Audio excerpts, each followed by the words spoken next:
आपका स्वागत है स्टोरी यूनिवर्स में। मुंशी प्रेमचंद की कहानी दामुल का कैदी एक ऐसी कथा है जो हमारे समाज के आर्थिक और नैतिक संघर्षों को बखूबी उजागर करती है।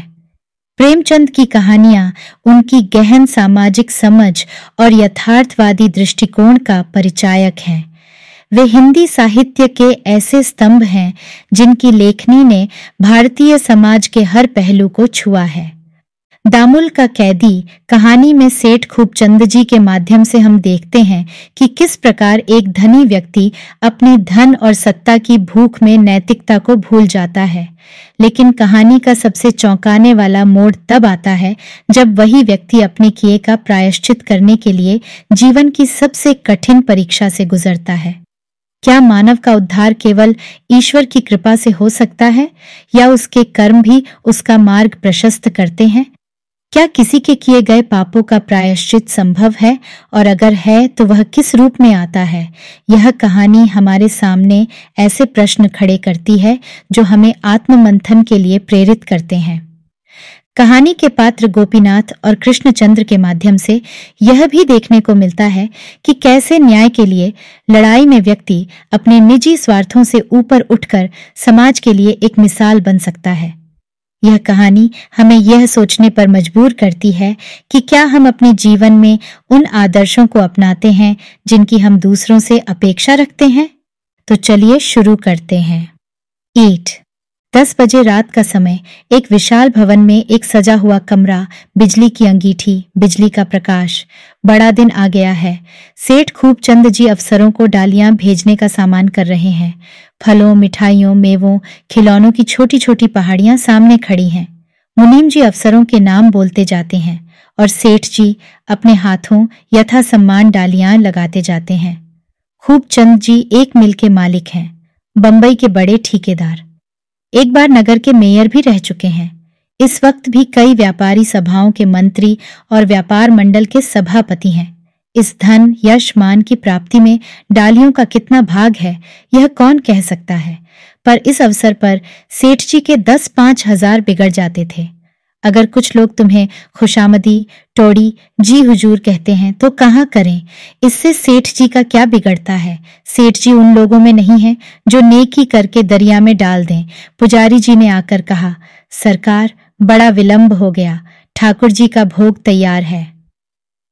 अन्य धानिकों की भांति सेठ जी ने भी एक मंदिर बनवाया था। ठाकुर जी की पूजा करने के लिए एक पुजारी नौकर रख लिया था। पुजारी को रोष भरी आंखों से देखकर कहा, देखते नहीं हो क्या कर रहा हूं, यह भी एक काम है, खेल नहीं। तुम्हारे ठाकुर जी ही सब कुछ न दे देंगे। पेट भरने पर ही पूजा सूझती है। घंटे आधा घंटे की देर हो जाने से ठाकुर जी भूखों न मर जाएंगे। पुजारी जी अपना सा मुंह लेकर चले गए और सेठ जी फिर डालियां सजाने में मसरूफ हो गए। सेठ जी के जीवन का मुख्य काम धन कमाना था और उसके साधनों की रक्षा करना उनका मुख्य कर्तव्य। उनके सारे व्यवहार इसी सिद्धांत के अधीन थे। मित्रों से इसलिए मिलते थे कि उनसे धनोपार्जन में मदद मिलेगी। मनोरंजन भी करते थे तो व्यापार की दृष्टि से। दान बहुत देते थे पर उसमें भी यही लक्ष्य सामने रहता था। संध्या और वंदना उनके लिए पुरानी लकीर थी, जिसे पीटते रहने में स्वार्थ सिद्ध होता था, मानो कोई बेगार हो। सब कामों से छुट्टी मिली तो जाकर ठाकुर द्वारे में खड़े हो गए, चरणामृत लिया और चले आए। 1 घंटे के बाद पुजारी जी फिर सिर पर सवार हो गए। खूबचंद उनका मुंह देखते ही झुंझला उठे। जिस पूजा में तत्काल फायदा होता था उसमें कोई बार बार विघ्न डाले तो क्यों न बुरा लगे। बोले, कह दिया, अभी मुझे फुर्सत नहीं है। खोपड़ी पर सवार हो गए। मैं पूजा का गुलाम नहीं हूं। जब घर में पैसे होते हैं तभी ठाकुर जी की भी पूजा होती है। घर में पैसे न होंगे तो ठाकुर जी भी पूछने न आएंगे। पुजारी हताश होकर चला गया और सेठ जी फिर अपने काम में लगे। सहसा उनके मित्र केशव राम जी पधारे। सेठ जी उठकर उनके गले से लिपट गए और बोले, किधर से? मैं तो अभी तुम्हें बुलाने वाला था। केशवराम ने मुस्कुराकर कहा, इतनी रात गए तक डालियां ही लग रही हैं। अब तो समेटो, कल का सारा दिन पड़ा है, लगा लेना। तुम कैसे इतना काम करते हो, मुझे तो यही आश्चर्य होता है। आज क्या प्रोग्राम था, याद है? सेठ जी ने गर्दन उठाकर स्मरण करने की चेष्टा करके कहा, क्या कोई विशेष प्रोग्राम था? मुझे तो याद नहीं आता। एकाएक स्मृति जाग उठती है। अच्छा, वह बात, हाँ याद आ गया। अभी देर तो नहीं हुई? इस झमेले में ऐसा भूला कि जरा भी याद न रही। तो चलो फिर। मैंने तो समझा था तुम वहां पहुंच गए होगे। मेरे न जाने से लैला नाराज तो नहीं हुई, यह तो वहां चलने पर मालूम होगा। तुम मेरी ओर से क्षमा मांग लेना। मुझे क्या गरज पड़ी है जो आपकी ओर से क्षमा मांगूं?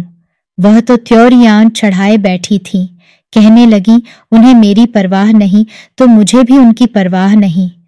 मुझे आने ही न देती थी। मैंने शांत तो कर दिया, लेकिन कुछ बहाना करना पड़ेगा। खूबचंद ने आंखें मारकर कहा, मैं कह दूंगा, गवर्नर साहब ने जरूरी काम से बुला भेजा था। जी नहीं, यह बहाना वहां न चलेगा। कहेगी तुम मुझसे पूछकर क्यों नहीं गए। वह अपने सामने गवर्नर को समझती ही क्या है। रूप और यौवन बड़ी चीज है भाई साहब, आप नहीं जानते। तो फिर तुम ही बताओ, कौन सा बहाना करूं? अजी 20 बहाने हैं। कहना, दोपहर से 106 डिग्री का ज्वर था, अभी उठा हूं। दोनों मित्र हंसे और लैला का मुजरा सुनने चले। 2. सेठ खूबचंद का स्वदेशी मिल देश के बहुत बड़े मिलों में है। जब से स्वदेशी आंदोलन चला है, मिल के माल की खपत दूनी हो गई है। सेठ जी ने कपड़े की दर में 2 आने रुपया बढ़ा दिए हैं, फिर भी बिक्री में कोई कमी नहीं है। लेकिन इधर अनाज कुछ सस्ता हो गया है, इसलिए सेठ जी ने मजूरी घटाने की सूचना दे दी है। कई दिन से मजूरों के प्रतिनिधियों और सेठ जी में बहस होती रही। सेठ जी जौ भर भी न दबना चाहते थे। जब उन्हें आधी मजूरी पर नए आदमी मिल सकते हैं, तब वह क्यों पुराने आदमियों को रखें? वास्तव में यह चाल पुराने आदमियों को भगाने ही के लिए चली गई थी। अंत में मजूरों ने यही निश्चय किया कि हड़ताल कर दी जाए। प्रातकाल का समय है। मिल के हाथे में मजूरों की भीड़ लगी हुई है। कुछ लोग चारदीवारी पर बैठे हैं, कुछ जमीन पर, कुछ इधर उधर मटर गश्ती कर रहे हैं। मिल के द्वार पर कांस्टेबलों का पहरा है। मिल में पूरी हड़ताल है। एक युवक को बाहर से आते देखकर सैकड़ों मजूर इधर उधर से दौड़कर उसके चारों ओर जमा हो गए।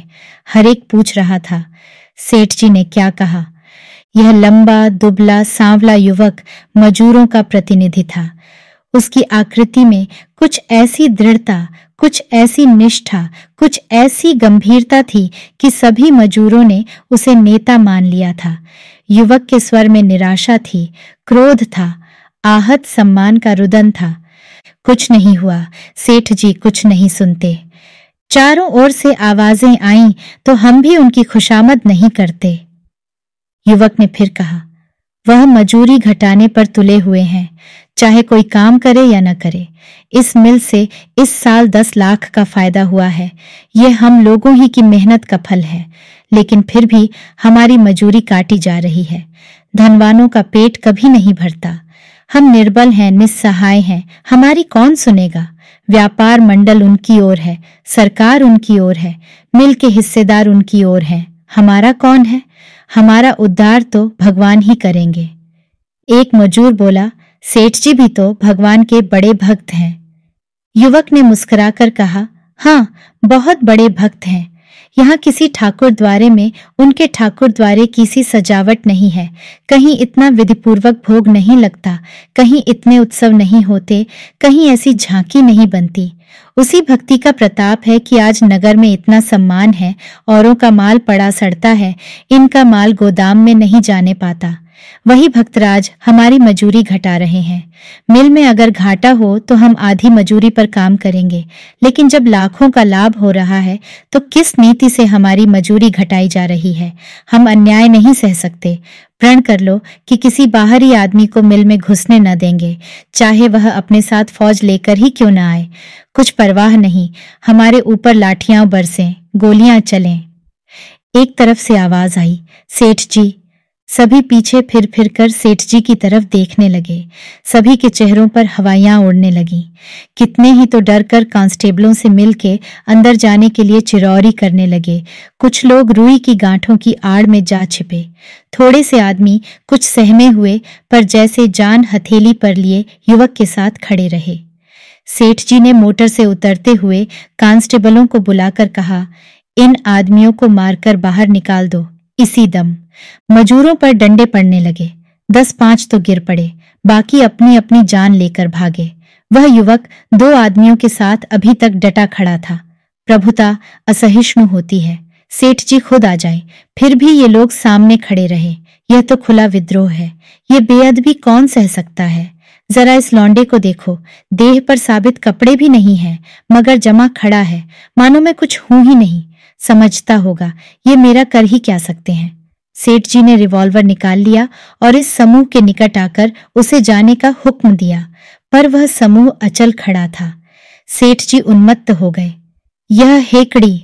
तुरंत हेड कांस्टेबल को बुलाकर हुक्म दिया, इन आदमियों को गिरफ्तार कर लो। कांस्टेबलों ने तीनों आदमियों को रस्सियों से जकड़ दिया और उन्हें फाटक की ओर ले चले।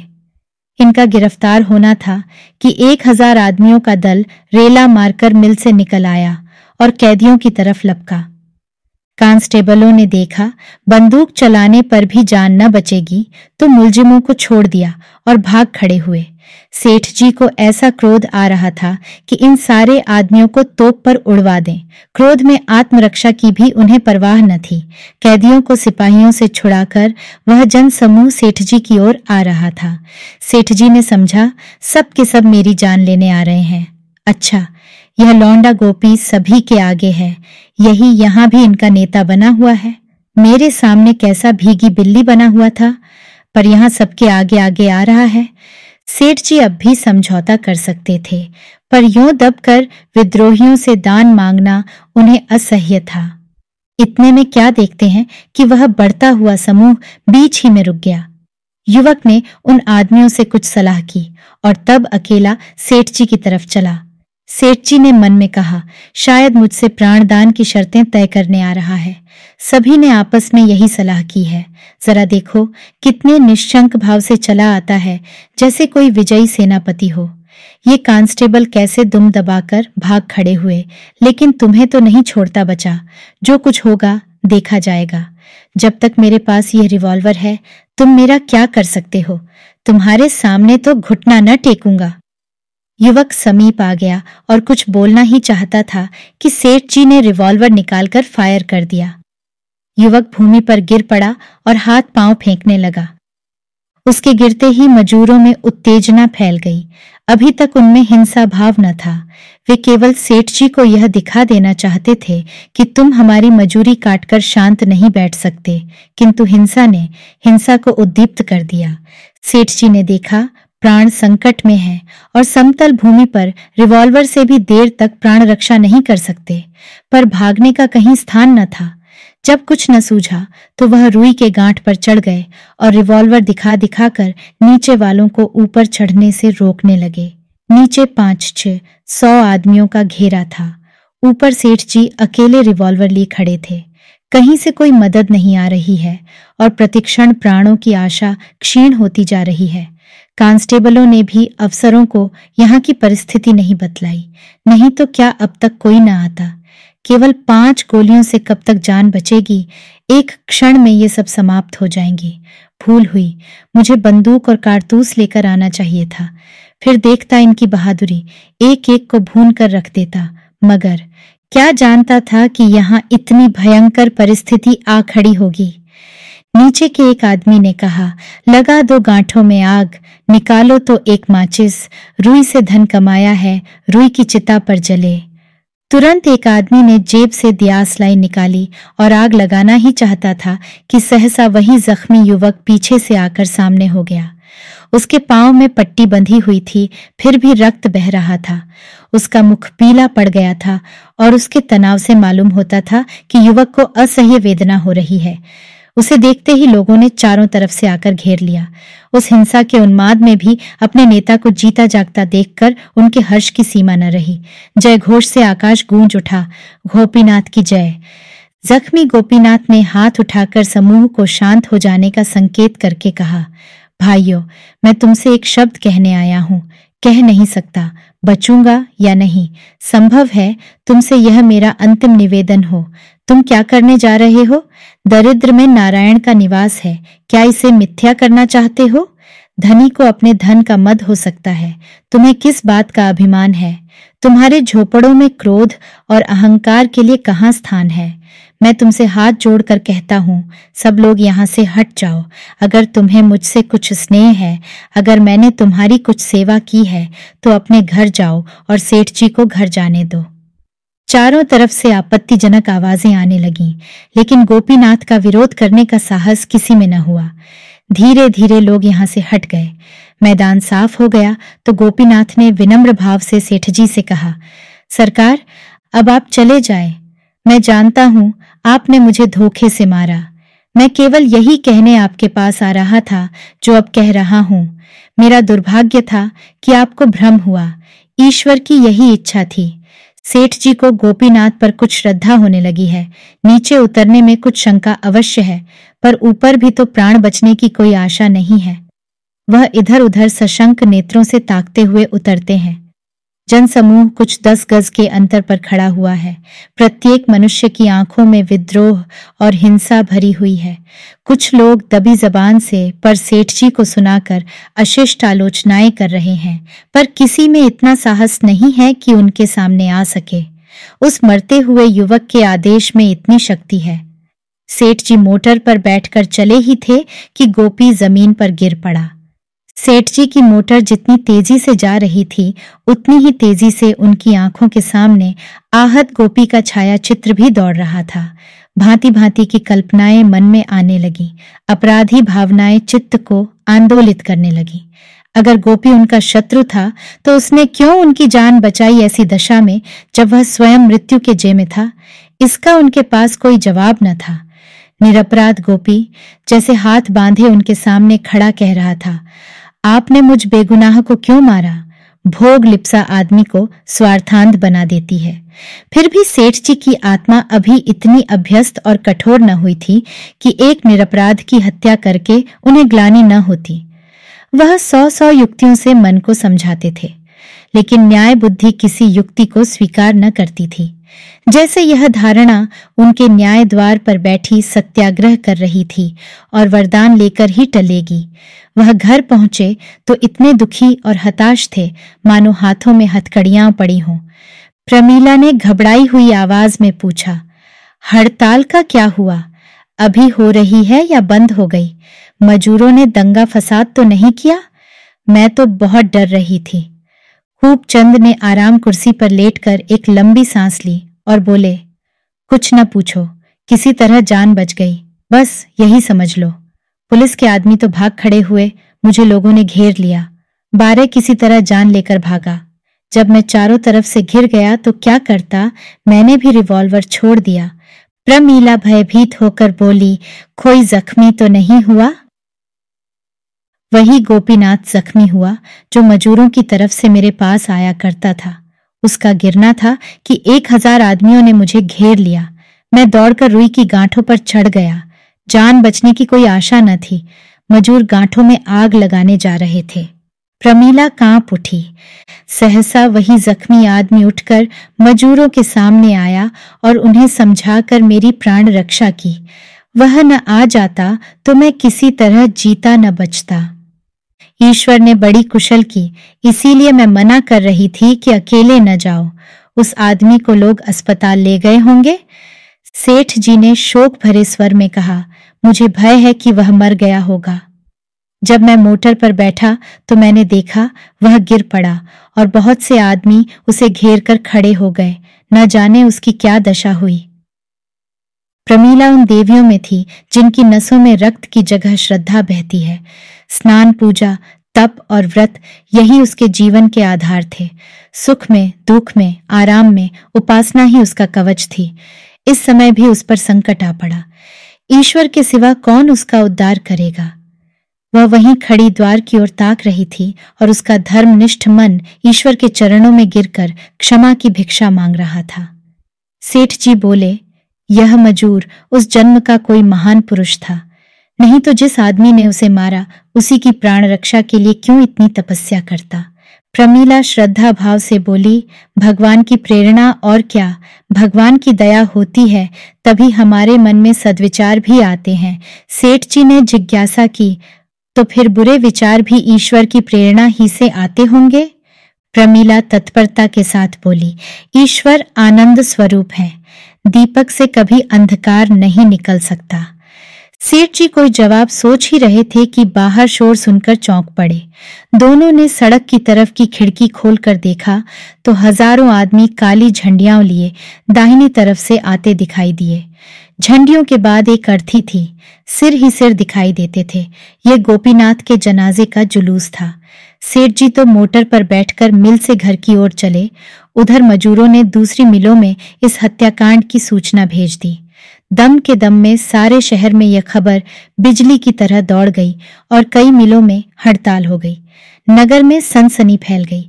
किसी भीषण उपद्रव के भय से लोगों ने दुकानें बंद कर दी।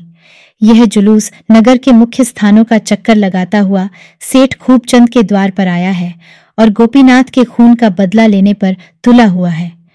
उधर पुलिस अधिकारियों ने सेठ जी की रक्षा करने का निश्चय कर लिया है, चाहे खून की नदी ही क्यों न बह जाए। जुलूस के पीछे सशस्त्र पुलिस के 200 जवान डबल मार्च से उपद्रवकारियों का दमन करने चले आ रहे हैं। सेठ जी अभी अपने कर्तव्य का निश्चय न कर पाए थे कि विद्रोहियों ने कोठी के दफ्तर में घुसकर लेन देन के बही खातों को जलाना और तिजोरियों को तोड़ना शुरू कर दिया। मुनीम और अन्य कर्मचारी तथा चौकीदार सबके सब अपनी अपनी जान लेकर भागे। उसी वक्त बाईं ओर से पुलिस की दौड़ आधाम की और पुलिस कमिश्नर ने विद्रोहियों को 5 मिनट के अंदर यहां से भाग जाने का हुक्म दे दिया। समूह ने एक स्वर से पुकारा, गोपीनाथ की जय। 1 घंटा पहले अगर ऐसी परिस्थिति उत्पन्न हुई होती तो सेठ जी ने बड़ी निश्चिंतता से उपद्रवकारियों को पुलिस की गोलियों का निशाना बनने दिया होता, लेकिन गोपीनाथ के उस देवोपम सौजन्य और आत्मसमर्पण ने जैसे उनके मन स्थित विकारों का शमन कर दिया था और अब साधारण औषधि भी उन पर रामबाण का सा चमत्कार दिखाती थी। उन्होंने प्रमीला से कहा, मैं जाकर सबके सामने अपना अपराध स्वीकार किए लेता हूं, नहीं तो मेरे पीछे न जाने कितने घर मिट जाएंगे। प्रमीला ने कांपते हुए स्वर में कहा, यहीं खिड़की से आदमियों को क्यों नहीं समझा देते? वे जितना मजूरी बढ़ाने को कहते हों, बढ़ा दो। इस समय तो उन्हें मेरे रक्त की प्यास है, मजूरी बढ़ाने का उन पर कोई असर न होगा।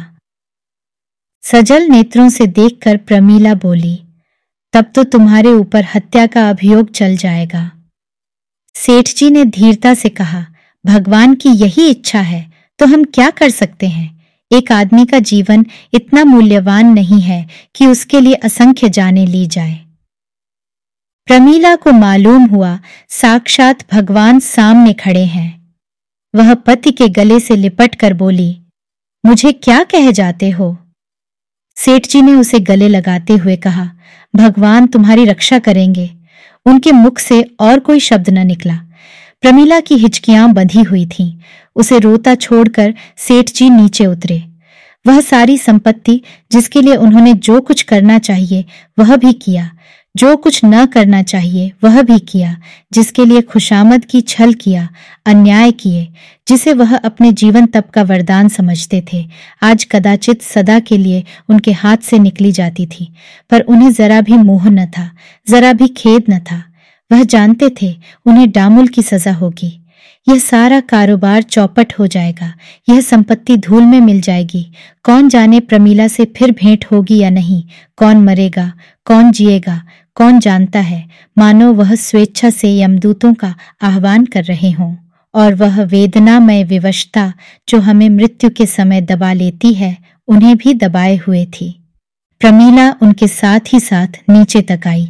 वह उनके साथ उस समय तक रहना चाहती थी जब तक जनता उसे पृथक न कर दे, लेकिन सेठ जी उसे छोड़कर जल्दी से बाहर निकल गए और वह खड़ी रोती रह गई। बलि पाते ही विद्रोह का पिशाच शांत हो गया। सेठ जी 1 सप्ताह हवालात में रहे, फिर उन पर अभियोग चलने लगा। बंबई के सबसे नामी बैरिस्टर गोपी की तरफ से पैरवी कर रहे थे। मजूरों ने चंदे से अपार धन एकत्र किया था और यहाँ तक तुले हुए थे कि अगर अदालत से सेठ जी बरी भी हो जाए तो उनकी हत्या कर दी जाए। नित्य इजलास में कई हजार कुली जमा रहते। अभियोग सिद्ध ही था। मुलजिम ने अपना अपराध स्वीकार कर लिया था। उनके वकीलों ने उनके अपराध को हल्का करने की दलीलें पेश की। फैसला यह हुआ कि 14 साल का काला पानी हो गया। सेठ जी के जाते ही मानो लक्ष्मी रूठ गई, जैसे उस विशालकाय वैभव की आत्मा निकल गई हो। साल भर के अंदर उस वैभव का कंकाल मात्र रह गया। मिल तो पहले ही बंद हो चुकी थी। लेना देना चुकाने पर कुछ न बचा। यहां तक कि रहने का घर भी हाथ से निकल गया। प्रमीला के पास लाखों के आभूषण थे। वह चाहती तो उन्हें सुरक्षित रख सकती थी, पर त्याग की धुन में उन्हें भी निकाल फेंका। 7वें महीने में जब उसके पुत्र का जन्म हुआ तो वह छोटे से किराए के घर में थी। पुत्र रत्न पाकर अपनी सारी विपत्ति भूल गई। कुछ दुख था तो यही कि पतिदेव होते तो इस समय कितने आनंदित होते। प्रमीला ने किन कष्टों को झेलते हुए पुत्र का पालन किया, इसकी कथा लंबी है। सब कुछ सहा, पर किसी के सामने हाथ नहीं फैलाया। जिस तत्परता से उसने देने चुकाए थे, उससे लोगों की उस पर भक्ति हो गई थी। कई सज्जन तो उसे कुछ मासिक सहायता देने पर तैयार थे, लेकिन प्रमीला ने किसी का एहसान न लिया। भले घरों की महिलाओं से उसका परिचय था ही। वह घरों में स्वदेशी वस्तुओं का प्रचार करके गुजर भर को कमा लेती थी। जब तक बच्चा दूध पीता था उसे अपने काम में बड़ी कठिनाई पड़ी, लेकिन दूध छुड़ा देने के बाद वह बच्चे को दाई को सौंपकर आप काम करने चली जाती थी। दिन भर के कठिन परिश्रम के बाद जब वह संध्या समय घर आकर बालक को गोद में उठा लेती तो उसका मन हर्ष से उन्मत्त होकर पति के पास उड़ जाता, जो न जाने किस दशा में काले कोसों पर पड़ा था। उसे अपनी संपत्ति के लुट जाने का लेश मात्र भी दुख नहीं है। उसे केवल इतनी ही लालसा है कि स्वामी कुशल से लौट आवें और बालक को देखकर अपनी आंखें शीतल करें। फिर तो वह इस दरिद्रता में भी सुखी और संतुष्ट रहेगी। वह नित्य ईश्वर के चरणों में सिर झुकाकर स्वामी के लिए प्रार्थना करती है। उसे विश्वास है ईश्वर जो कुछ करेंगे उससे उनका कल्याण ही होगा। ईश्वर वंदना में वह अलौकिक धैर्य, साहस और जीवन का आभास पाती है। प्रार्थना ही अब उसकी आशाओं का आधार है। 15 साल की विपत्ति के दिन आशा की छौह में कट गए। संध्या का समय है। किशोर कृष्णचंद्र अपनी माता के पास मन मारे बैठा हुआ है। वह माँ बाप दोनों में से एक को भी नहीं पढ़ा। प्रमीला ने पूछा, क्यों बेटा, तुम्हारी परीक्षा तो समाप्त हो गई? बालक ने गिरे हुए मन से जवाब दिया, हाँ अम्मा, हो गई, लेकिन मेरे परिचय अच्छे नहीं हुए। मेरा मन पढ़ने में नहीं लगता है। यह कहते कहते उसकी आंखें डबडबा आईं। प्रमीला ने स्नेह भरे स्वर में कहा, यह तो अच्छी बात नहीं है बेटा, तुम्हें पढ़ने में मन लगाना चाहिए। बालक सजल नेत्रों से माता को देखता हुआ बोला, मुझे बार बार पिताजी की याद आती रहती है। वह तो अब बहुत बूढ़े हो गए होंगे। मैं सोचा करता हूं कि वह आएंगे तो तन मन से उनकी सेवा करूंगा। इतना बड़ा उत्सर्ग किसने किया होगा अम्मा? उस पर लोग उन्हें निर्दयी कहते हैं। मैंने गोपीनाथ के बाल बच्चों का पता लगा लिया अम्मा। उनकी घरवाली है, माता है और एक लड़की है जो मुझसे 2 साल बड़ी है। माँ बेटी दोनों उसी मिल में काम करती हैं। दादी बहुत बूढ़ी हो गई है। प्रमीला ने विस्मित होकर कहा, तुझे उनका पता कैसे चला बेटा? कृष्णचंद्र प्रसन्न चित्त होकर बोला, मैं आज उस मिल में चला गया था। मैं उस स्थान को देखना चाहता था जहां मजूरों ने पिताजी को घेरा था, और वह स्थान भी जहां गोपीनाथ गोली खाकर गिरा था। पर उन दोनों में एक स्थान भी न रहा। वहां इमारतें बन गई हैं। मिल का काम बड़े जोर से चल रहा है। मुझे देखते ही बहुत से आदमियों ने मुझे घेर लिया। सब यही कहते थे कि तुम तो भैया गोपीनाथ का रूप धार कर आए हो। मजूरों ने वहां गोपीनाथ की एक तस्वीर लटका रखी है। उसे देखकर चकित हो गया अम्मा, जैसे मेरी ही तस्वीर हो, केवल मूंछों का अंतर है। जब मैंने गोपी की स्त्री के बारे में पूछा तो एक आदमी दौड़कर उसकी स्त्री को बुला लाया। वह मुझे देखते ही रोने लगी और न जाने क्यों मुझे भी रोना आ गया। बेचारी स्त्रियां बड़े कष्ट में हैं। मुझे तो उनके ऊपर ऐसी दया आती है कि उनकी कुछ मदद करूं। प्रमीला को शंका हुई लड़का इन झगड़ों में पड़कर पढ़ना न छोड़ बैठे।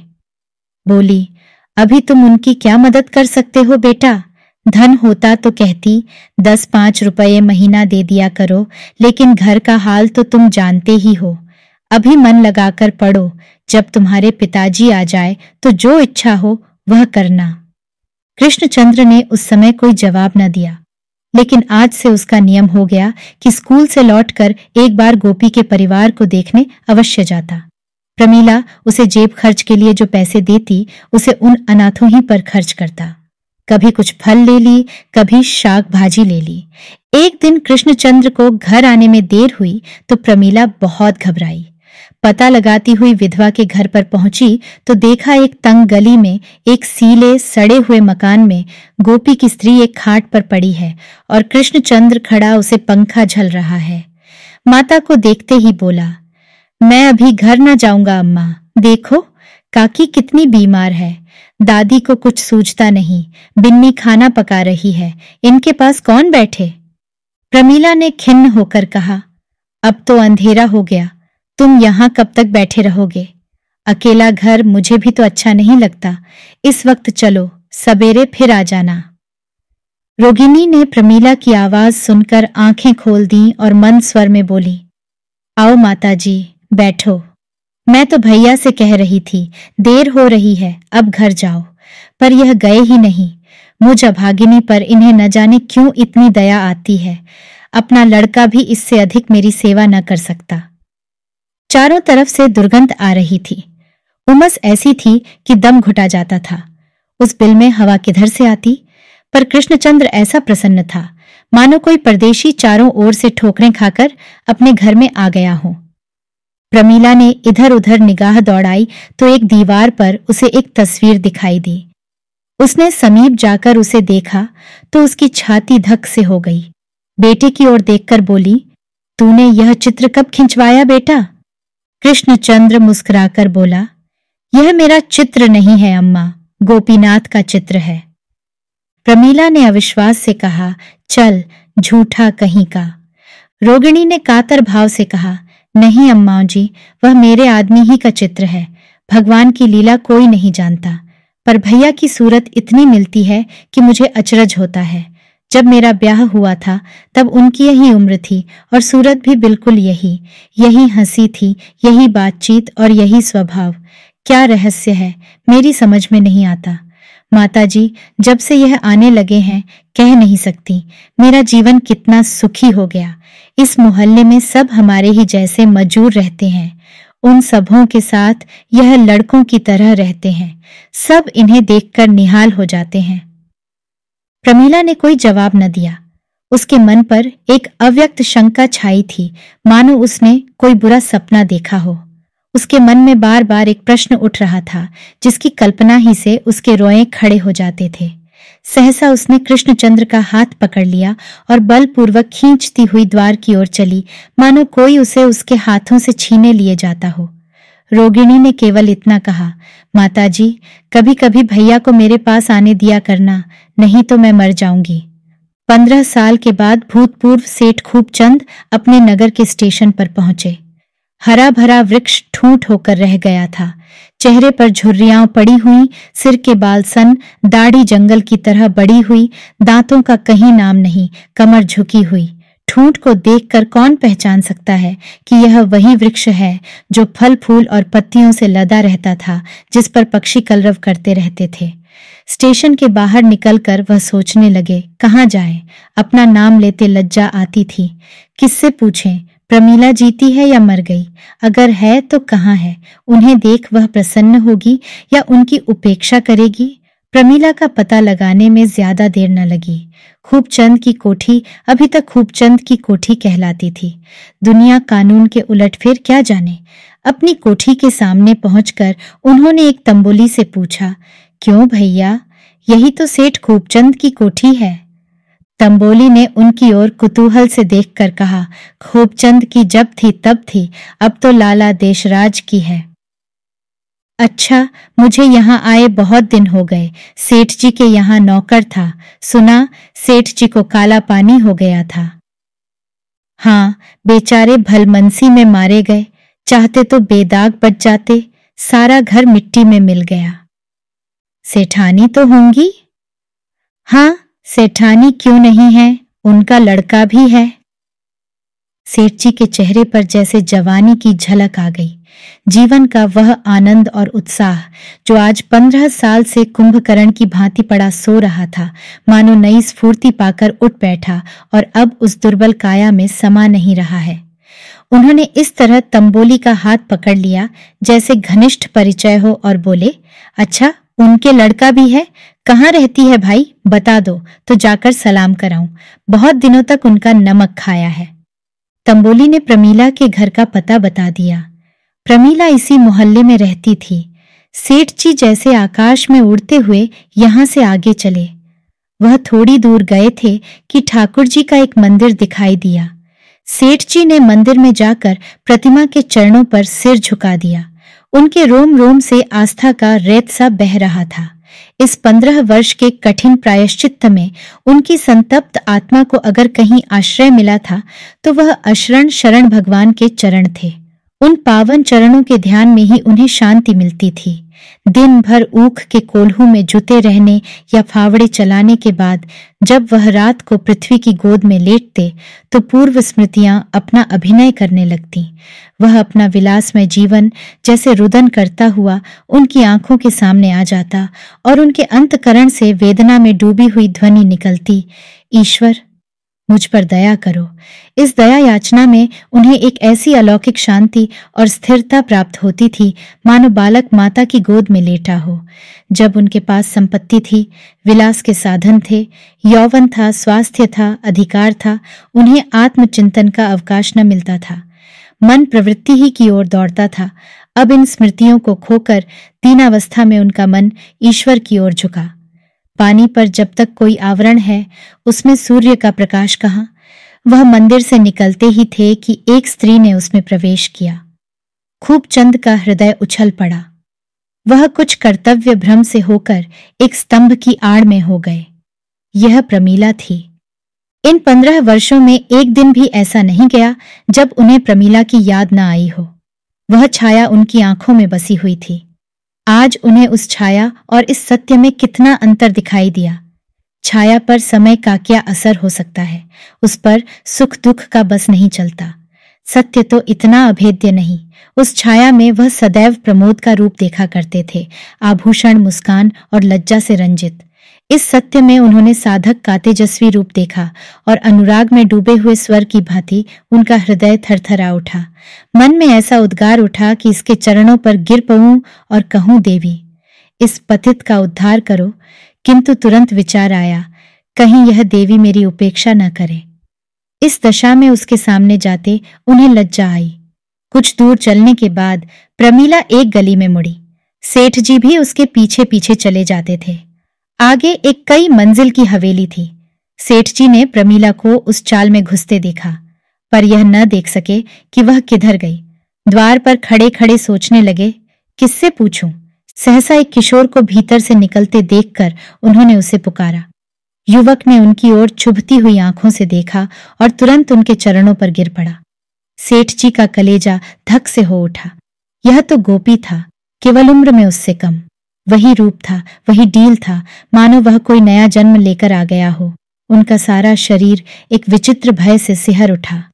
कृष्णचंद्र ने एक क्षण में उठकर कहा, हम तो आज आपकी प्रतीक्षा कर रहे थे। बंदर पर जाने के लिए एक गाड़ी लेने जा रहा था। आपको तो यहाँ आने में बड़ा कष्ट हुआ होगा। आइए, अंदर आइए। मैं आपको देखते ही पहचान गया, कहीं भी देखकर पहचान जाता। खूबचंद उसके साथ भीतर चले तो मगर उनका मन जैसे अतीत के कांटों में उलझ रहा था। गोपी की सूरत क्या वह कभी भूल सकते थे? इस चेहरे को उन्होंने कितनी ही बार स्वप्न में देखा था। वह कांड उनके जीवन की सबसे महत्वपूर्ण घटना थी और आज एक युग बीत जाने पर भी वह उनके पथ में उसी भांति अटल खड़ा था। एकाएक कृष्णचंद्र जीने के पास रुककर बोला, साकर अम्मा से कह आऊं, दादा आ गए, आपके लिए नए नए कपड़े बने रखे हैं। खूबचंद ने पुत्र के मुख का इस तरह चुंबन किया जैसे वह शिशु हो और उसे गोद में उठा लिया। वह उसे लिए जीने पर चढ़े चले जाते थे। यह मनोल्लास की शक्ति थी। 30 साल से व्याकुल पुत्र लालसा यह पदार्थ पाकर जैसे उस पर न्यौछावर हो जाना चाहती है। जीवन नई नई अभिलाषाओं को लेकर उन्हें सम्मोहित कर रहा है। इस रत्न के लिए वह ऐसी ऐसी कितनी ही यातनाएं सहर्ष झेल सकते थे। अपने जीवन में उन्होंने जो कुछ अनुभव के रूप में कमाया था, उसका तत्व वह अब कृष्णचंद्र के मस्तिष्क में भर देना चाहते हैं। उन्हें यह अरमान नहीं है कि कृष्णचंद्र धन का स्वामी हो, चतुर हो, यशस्वी हो, बल्कि दयावान हो, सेवाशील हो, नम्र हो, श्रद्धालु हो। ईश्वर की दया में अब उन्हें असीम विश्वास है। नहीं तो उन जैसा अधम व्यक्ति क्या इस योग्य था कि इस कृपा का पात्र बनता। और प्रमीला तो साक्षात लक्ष्मी है। कृष्णचंद्र भी पिता को पाकर निहाल हो गया है। अपनी सेवाओं से मानो उनके अतीत को भुला देना चाहता है। मानो पिता की सेवा ही के लिए उसका जन्म हुआ। मानो वह पूर्व जन्म का कोई आरण चुकाने के लिए ही संसार में आया है। आज सेठ जी को आए 7वां दिन है। संध्या का समय है। सेठ जी संध्या करने जा रहे हैं कि गोपीनाथ की लड़की बिन्नी ने आकर प्रमीला से कहा, माताजी, अम्माओं का जी अच्छा नहीं है, भैया को बुला रही हैं। प्रमीला ने कहा, आज तो वह न जा सकेगा, उसके पिता आ गए हैं, उनसे बातें कर रहा है। कृष्णचंद्र ने दूसरे कमरे में से उसकी बातें सुन लीं। तुरंत आकर बोला, नहीं अम्मा, मैं दादा से पूछकर जरा देर के लिए चला जाऊंगा। प्रमीला ने बिगड़कर कहा, तू कहीं जाता है तो तुझे घर की सुधि ही नहीं रहती। न जाने उन सबों ने तुझे क्या बूटी सुंघा दी है। मैं बहुत जल्दी चला आऊंगा अम्मा, तुम्हारे पैरों पड़ता हूं। तू भी कैसा लड़का है, वह बेचारे अकेले बैठे हुए हैं और तुझे वहां जाने की पड़ी हुई है। सेठ जी ने भी ये बातें सुनी। आकर बोले, क्या हरज है, जल्दी आने को कह रहे हैं तो जाने दो। कृष्णचंद्र प्रसन्न चित्त बिन्नी के साथ चला गया। एक क्षण के बाद प्रमीला ने कहा, जब से मैंने गोपी की तस्वीर देखी है, मुझे नित्य शंका बनी रहती है कि न जाने भगवान क्या करने वाले हैं। बस यही मालूम होता है। सेठ जी ने गंभीर स्वर में कहा, मैं भी तो पहली बार देखकर चकित रह गया था। जान पड़ा गोपीनाथ ही खड़ा है। गोपी की घरवाली कहती है कि इसका स्वभाव भी गोपी ही का सा है। सेठ जी गूढ़ मुस्कान के साथ बोले, भगवान की लीला है कि जिसकी मैंने हत्या की वह मेरा पुत्र हो। मुझे तो विश्वास है गोपीनाथ ने ही इसमें अवतार लिया है। प्रमीला ने माथे पर हाथ रखकर कहा, यही सोचकर तो कभी कभी मुझे न जाने कैसी कैसी शंका होने लगती है। सेठ जी ने श्रद्धा भरी आंखों से देखकर कहा, भगवान जो कुछ करते हैं प्राणियों के कल्याण के लिए करते हैं। हम समझते हैं हमारे साथ विधि ने अन्याय किया, पर यह हमारी मूर्खता है। विधि अबोध बालक नहीं है जो अपने ही सिरजे हुए खिलौने को तोड़ फोड़ कर आनंदित होता है। न वह हमारा शत्रु है जो हमारा अहित करने में सुख मानता है। वह परम दयालु है, मंगल रूप है। यही अवलंब था जिसने निर्वासन काल में मुझे सर्वनाश से बचाया। इस आधार के बिना कह नहीं सकता मेरी नौका कहां कहां भटकती और उसका क्या अंत होता। बिन्नी ने कई कदम चलने के बाद कहा, मैंने तुमसे झूठ मूठ कहा कि अम्मा बीमार है। अम्मा तो अब बिल्कुल अच्छी हैं। तुम कई दिन से गए नहीं, इसीलिए उन्होंने मुझसे कहा इस बहाने से बुला लाना, तुमसे वह एक सलाह करेंगे। कृष्णचंद्र ने कुतूहल भरी आंखों से देखा। तुमसे सलाह करेंगी? मैं भला क्या सलाह दूंगा? मेरे दादा आ गए इसीलिए नहीं आ सका। तुम्हारे दादा आ गए, उन्होंने पूछा होगा ये कौन लड़की है? नहीं, कुछ नहीं पूछा। दिल में तो कहते होंगे कैसी बेशरम लड़की है।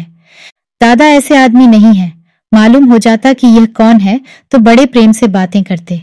मैं तो कभी कभी डरा करता था कि न जाने उनका मिजाज कैसा हो। सुनता था कैदी बड़े कठोर हृदय हुआ करते हैं, लेकिन दादा तो दया के देवता हैं। दोनों कुछ दूर फिर चुपचाप चले गए। तब कृष्णचंद्र ने पूछा, तुम्हारी अम्मा मुझसे कैसी सलाह करेंगी? बिन्नी का ध्यान जैसे टूट गया। मैं क्या जानूं कैसी सलाह करेंगी? मैं जानती कि तुम्हारे दादा आए हैं तो न आती। मन में कहते होंगे इतनी बड़ी लड़की अकेली मारी मारी फिरती है। कृष्णचंद्र कह कहा, मारकर बोला, हाँ कहते तो होंगे, मैं जाकर और जड़ दूंगा। बिन्नी बिगड़ गई। तुम क्या जड़ दोगे? बताओ, मैं कहाँ घूमती हूँ? तुम्हारे घर के सिवा मैं और कहाँ जाती हूँ? मेरे जी में जो आएगा सो कहूंगा, नहीं तो मुझे बता दो, कैसी सलाह है? तो मैंने कब कहा था कि नहीं बताऊंगी? कल हमारे मिल में फिर हड़ताल होने वाली है। हमारा मैनेजर इतना निर्दयी है कि किसी को 5 मिनट की भी देर हो जाए तो आधे दिन की तलब काट लेता है, और 10 मिनट देर हो जाए तो दिन भर की मजूरी गायब। कई बार सबों ने जाकर उससे कहा, सुना, मगर मानता ही नहीं। तुम हो तो जरा से, पर अम्मा का न जाने तुम्हारे ऊपर क्यों इतना विश्वास है, और मजूर लोग भी तुम्हारे ऊपर बड़ा भरोसा रखते हैं। सबकी सलाह है कि तुम एक बार मैनेजर के पास जाकर 2 टूक बातें कर लो, हाँ या नहीं। अगर वह अपनी बात पर अड़ा रहे तो फिर हम भी हड़ताल करेंगे। कृष्णचंद्र विचारों में मग्न था, कुछ न बोला। बिन्नी ने फिर उद्दंड भाव से कहा, यह कड़ाई इसीलिए तो है कि मैनेजर जानता है हम बेबस हैं और हमारे लिए और कहीं ठिकाना नहीं है, तो हमें भी दिखा देना है कि हम चाहे भूखों मरेंगे मगर अन्याय न सहेंगे। कृष्णचंद्र ने कहा, उपद्रव हो गया तो गोलियां चलेंगी। तो चलने दो, हमारे दादा मर गए तो क्या हम लोग जिए नहीं? दोनों घर पहुंचे तो वहां द्वार पर बहुत से मजूर जमा थे और इसी विषय पर बातें हो रही थीं। कृष्णचंद्र को देखते ही सबों ने चिल्लाकर कहा, लो भैया आ गए। वही मिल है जहां सेठ खूबचंद ने गोलियां चलाई थीं।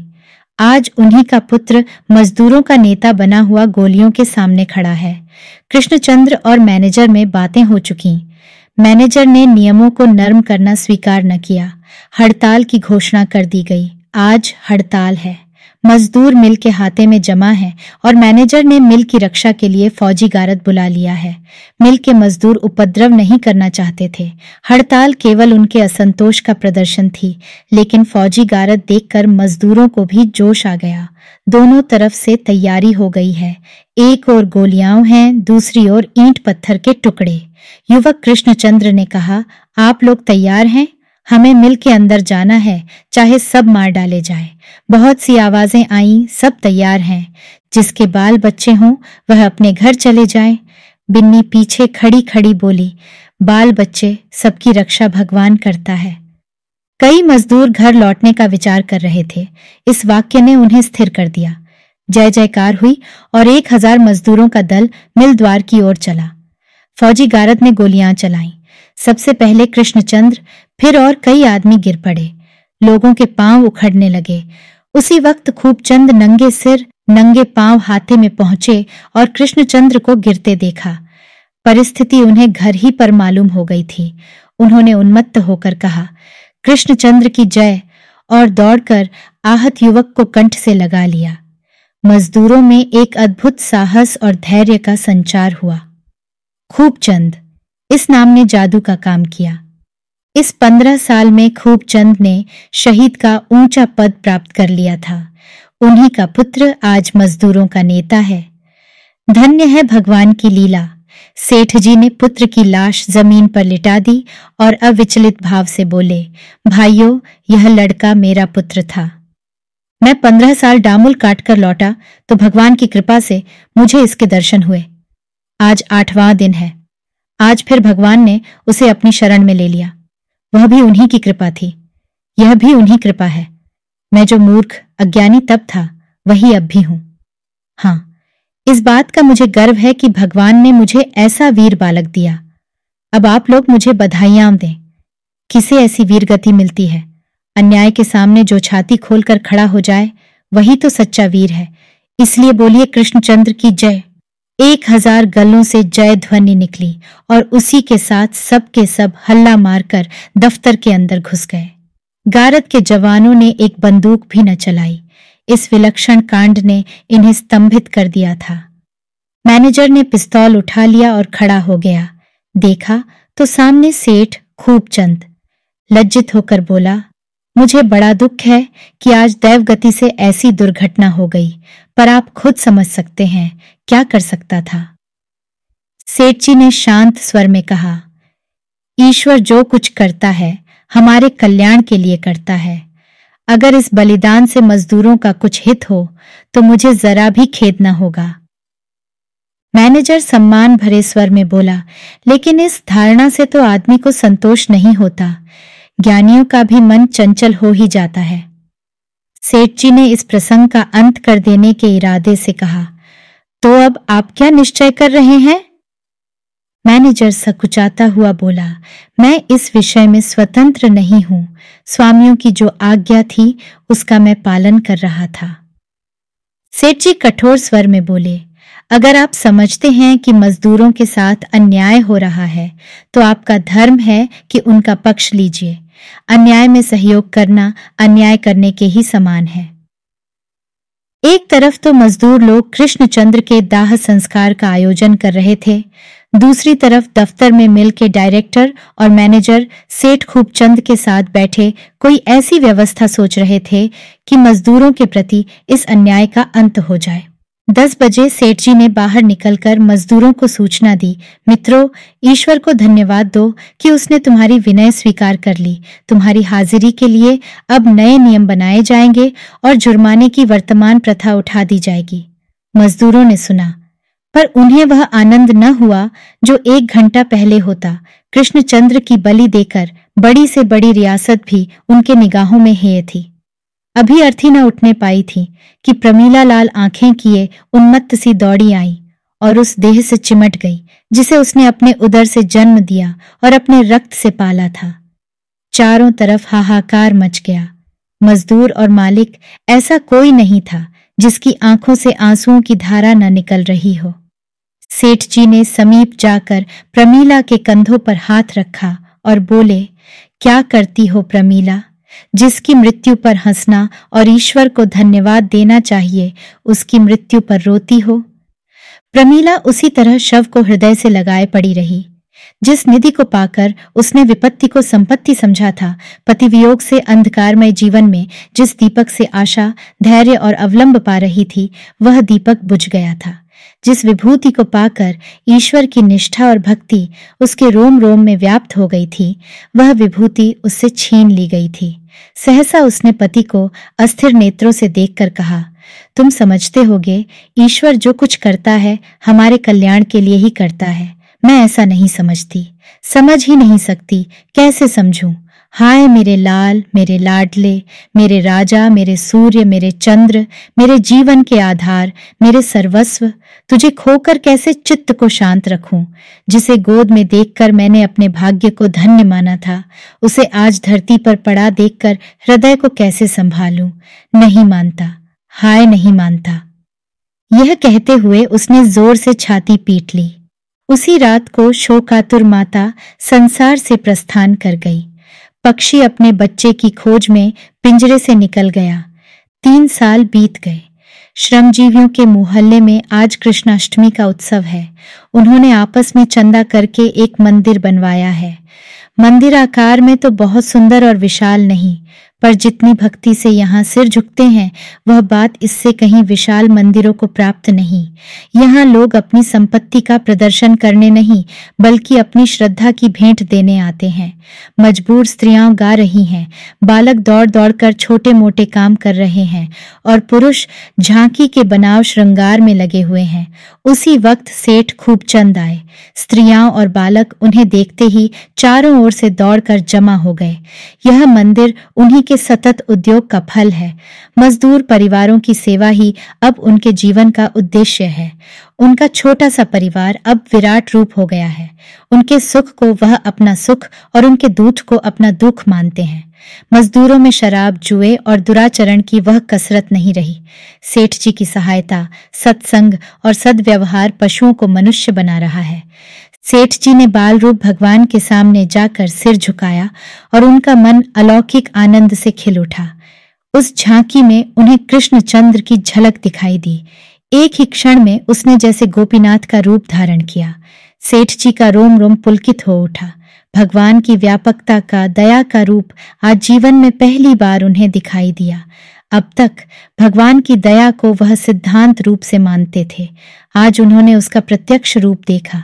एक पथभ्रष्ट पतनोन्मुखी आत्मा के उद्धार के लिए इतना दैवी विधन, इतनी अनवरत ईश्वरीय प्रेरणा। सेठ जी के मानस पट पर अपना संपूर्ण जीवन सिनेमा चित्रों की भांति दौड़ गया। उन्हें जान पड़ा जैसे आज 20 वर्ष से ईश्वर की कृपा उन पर छाया किए हुए है। गोपीनाथ का बलिदान क्या था? विद्रोही मजदूरों ने जिस समय उनका मकान घेर लिया था, उस समय उनका आत्मसमर्पण ईश्वर की दया के सिवा और क्या था? 15 साल के निर्वासित जीवन में फिर कृष्णचंद्र के रूप में कौन उनकी आत्मा की रक्षा कर रहा था? सेठ जी के अंतकरण से भक्ति की विह्वलता में डूबी हुई जय ध्वनि निकली, कृष्ण भगवान की जय। और जैसे संपूर्ण ब्रह्मांड दया के प्रकाश से जगमगा उठा। आशा करते हैं कि यह कहानी आपको बहुत पसंद आई होगी। ऐसी और कहानियां सुनने के लिए जुड़े रहिए हमारे चैनल स्टोरी यूनिवर्स के साथ। धन्यवाद।